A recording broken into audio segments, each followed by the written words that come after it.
Hello दोस्तों, नमस्कार। स्वागत है आपका डीएस गुरुजी में। आपको पता है भारत में सबसे ज्यादा बेरोजगारी है।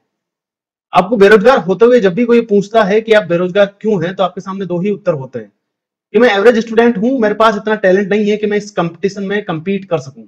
दूसरा उत्तर यह होता है कि सर मेरे पास आरक्षण नहीं है, मैं तो इस वजह से बेरोजगार हूं। जबकि ये दोनों ही उत्तर गलत है। आपकी बेरोजगारी का असल कारण क्या है ये आपको पता ही नहीं है। आपकी बेरोजगारी के पीछे न सिर्फ आप जिम्मेदार हैं बल्कि कई और चीजें भी जिम्मेदार हैं, जिनकी जानकारी आज आपको इस वीडियो में मिलेगी। दूसरी बात यह है आखिरकार कितनी बेरोजगारी भारत में है, यह भी हम जानेंगे। और सबसे बड़ी बात यह कि इसका कारण क्या है, किस प्रकार से इस इश्यू को रिजोल्व किया जा सकता है, यह जानकर आप हिल जाएंगे, पूरा कंफ्यूज हो जाएंगे कि यह हो क्या रहा है रियलिटी में। देखते हैं इस वीडियो को।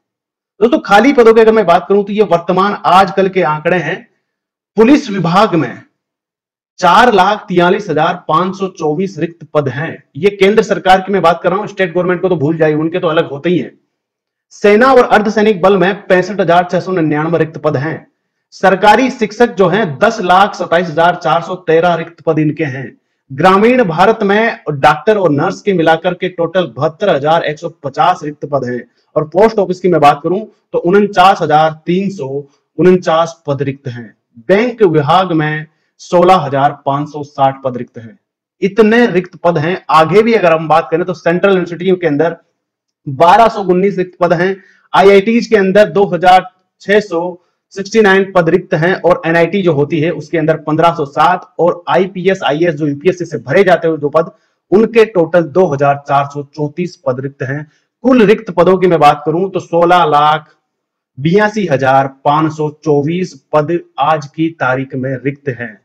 आपको पता है 16,82,524 नौकरियां तो दी ही नहीं गई है, उनके पद खाली पड़े हुए हैं, उन पे कोई कार्यरत नहीं है।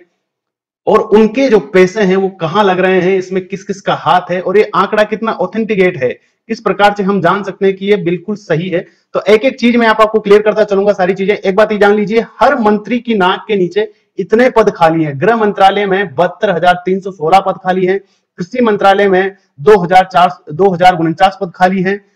एटॉमिक एनर्जी विभाग जो होता है उसके अंदर 4,761 पद खाली है। कॉर्पोरेट मंत्रालय के अंदर 1,097 पद खाली है। अर्थ साइंस टेक्नोलॉजी के अंदर 9,480 पद खाली है। पर्यावरण और वन के अंदर 2,038 पद खाली है। विदेश आईटी मंत्रालय के अंदर 2,554 पद खाली है। उच्च शिक्षा विभाग 464 पद खाली इसके अंदर। और जल संसाधन नदी विकास के अंदर 4,151 पद खाली है। और शहरी विकास के अंदर 1,985 पद खाली है। लगभग हर मंत्रालय के अंदर पद खाली हैं। और इनका जो पैसा है वो खाली है, तो उनके यहाँ जो इनकम जनरेट होती है उन पदों के लिए वो पैसा कहां जाता है, इसके पीछे कौन है, और ये सारी चीजें आपको इफेक्ट करती है बेरोजगार बनाने में।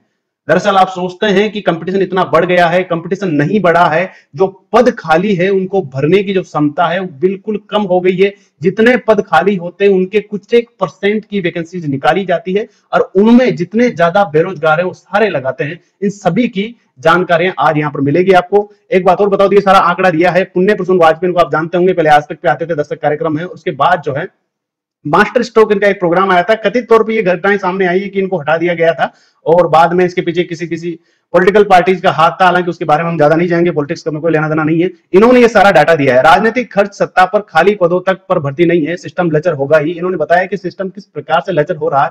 ये सारा जितना भी डाटा मैंने आपको बताया, सारा डाटा यहां से मैंने लिया है। और एक एक डेटे की आप जानकारी ले सकते हैं। इनका ट्विटर हैंडल है पीपी वाजपेयी, पे जाकर आप देख सकते हैं। संपूर्ण जानकारी वैसे की वैसे मैंने वहां से उठाई है। सारे पद क्यों खाली हैं इसके कारण आपको जानकर हैरानी हो जाएगी। इतने पद खाली है।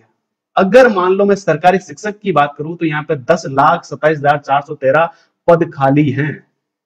ये है मेन बेरोजगारी का कारण, ये है। और इसके पीछे क्यों खाली है, अगर सरकार में पद खाली है तो उसका क्या कारण हो सकता है। इन्होंने बिल्कुल साफ, ये इनका मानना तो ये है, हालांकि अलग प्रकार से लिखेंगे क्योंकि ये बहुत ज्यादा खुलासे अब करने लग गए हैं जब से इनको एबीपी से निकाला गया है। चुनाव ही बना दिया गया देश का मिशन। इन्होंने सब कुछ जो है ठीकरा जो है सरकार के ऊपर फोड़ दिया। लेकिन हम इंडिविजुअली बात करेंगे एक एक चीज के लिए कि कौन कौन जिम्मेदार है।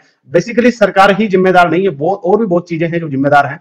पॉलिटिकल पार्टी में नौकरी करें, नेता को शिक्षक माने, तो भी इन्होंने लिखा सेंट्रल यूनिवर्सिटी में इतने खाली, आईआईटी में इतने खाली, आईपीएस आईएएस के लिए इतने खाली। हर मंत्री के नाक के नीचे जो मैंने आपको बताया सारा आंकड़ा आप यहाँ देख सकते हैं। अभी अभी 2 घंटे पहले उन्होंने ट्वीट किया है 9:57 पे, कभी पहचान तक्षशिला नालंदा यूनिवर्सिटी से थी, अब पहचान शिक्षा की बदहाली से है। करीब 1.25 लाख बच्चों ने बीते 3 बरस में शिक्षा के लिए देश छोड़ दिया। ये बहुत खतरनाक बात है इस कंट्री के लिए कि 3.25 लाख लड़के इस देश से विदेश गए हैं। किसके लिए? पढ़ने के लिए, ओनली कमाई के लिए नहीं गए हैं। शिक्षा पर सबसे कम बजट भारत का है और शिक्षा के लिए दुनिया भर में सबसे ज्यादा फीस यानी कि 2.8 बिलियन डॉलर, ये डॉलर लिखा हुआ है, ये रुपया नहीं है। काउंट करेंगे तो बहुत आगे आंकड़ा जाता है।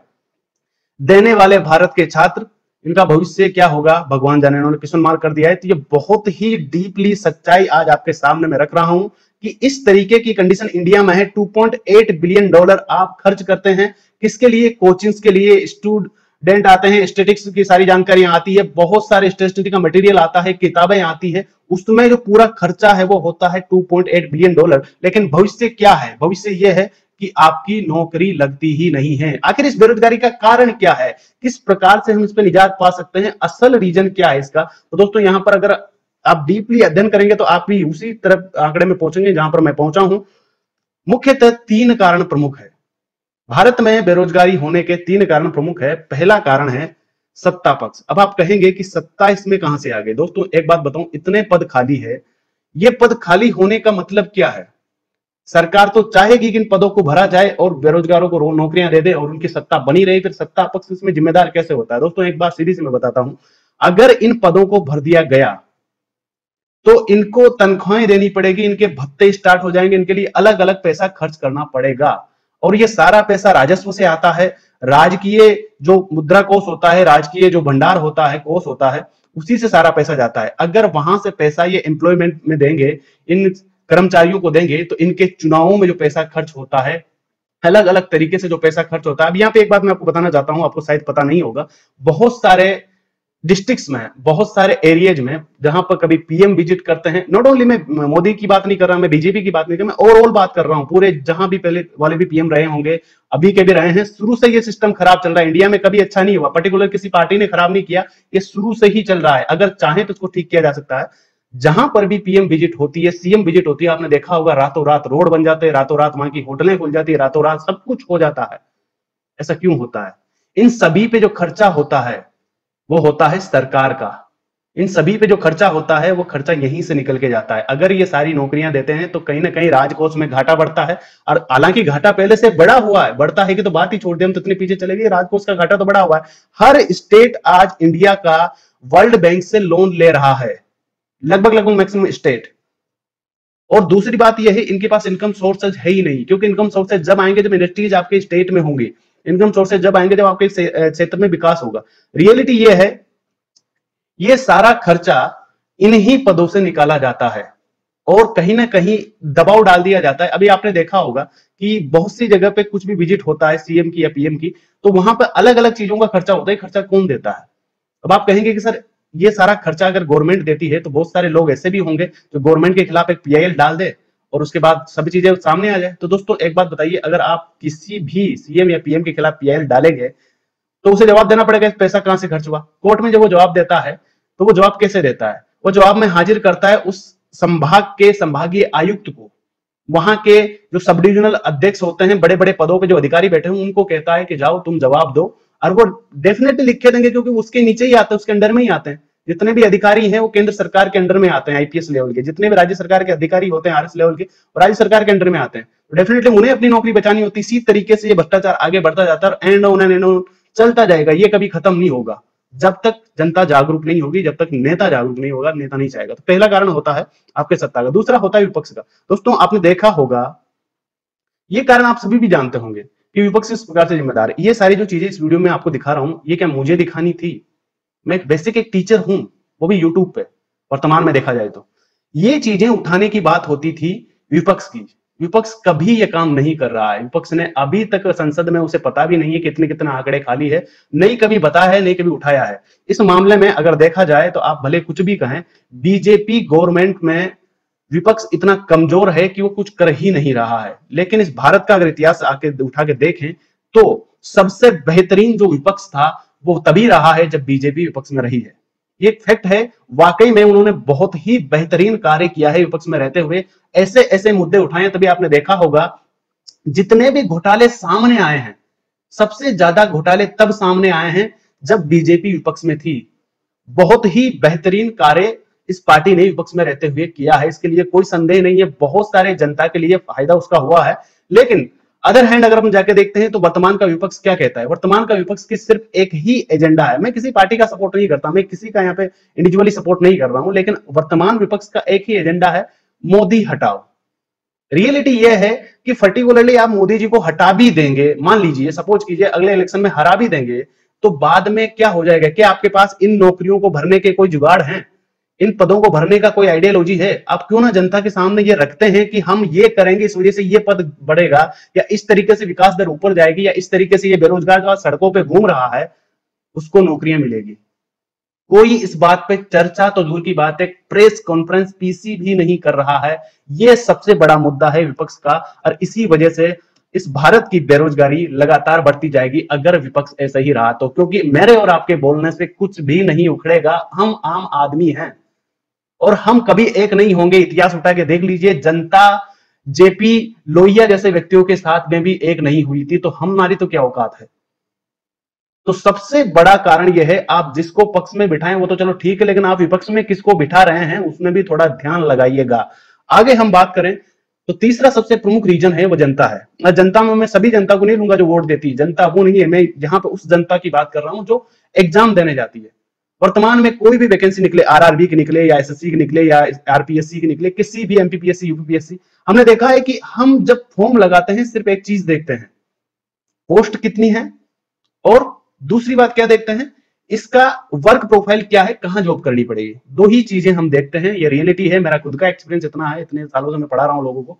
या तो पोस्ट देखेगा लड़का कि हाँ इस वैकेंसी में यार भर्तियां निकली, 1 लाख पोस्ट है, मेरा तो आ ही जाएगा।